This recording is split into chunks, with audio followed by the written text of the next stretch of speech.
What's up, YouTube?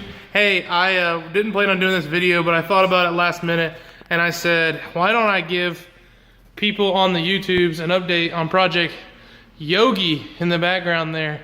A few things have happened, and a lot more are happening that I've been talking about for a while. So the main thing is, we just pulled this transfer case out.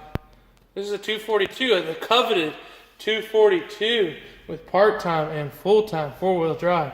And I'm putting in a 231. Womp, womp, womp. But as a lot of you already know, the reason being, I don't want to do a hack and tap on the back of this. And I was able to get this 231 at a good price, and it already has an SYE. So I'm able to run a double cardan in, and it's going to help me with my angle on my rear drive shaft. Now, why does that matter? Because, well, as you know, I did a cab fab long arm. Let me give those guys a shout out real quick, because as I'm changing the transfer case, I didn't have to take the whole long arm off, just the center section. That's pure beef and super easy. So I really like that. But the next thing is, with the new long arm, I need more room to flex. So I'm gonna go with some bigger springs in the rear, and I'm gonna go with some bigger springs in the front. In the front, I'm gonna run a 4.5 inch Rubicon Express spring. Right now you can see I'm running this little spacer. I'm gonna take the spacer out. In the rear, I'm gonna run, excuse me, I said that wrong.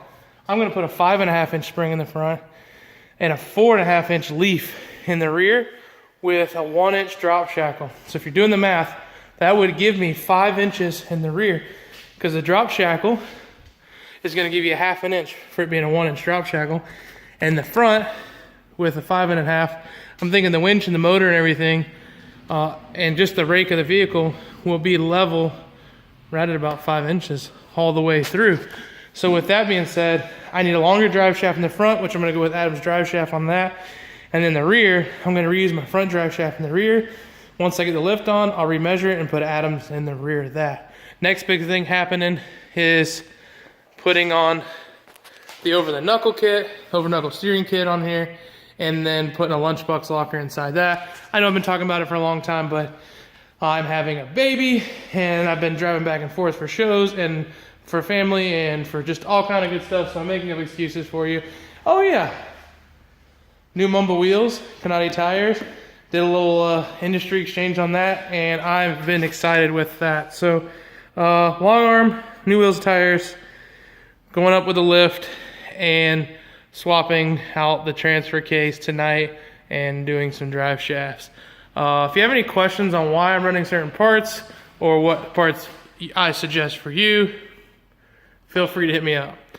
I'm not gonna say that the springs I chose were my first choice, but they're the choice that works for my budget and for the budget of this build, and I think they'll work out just fine.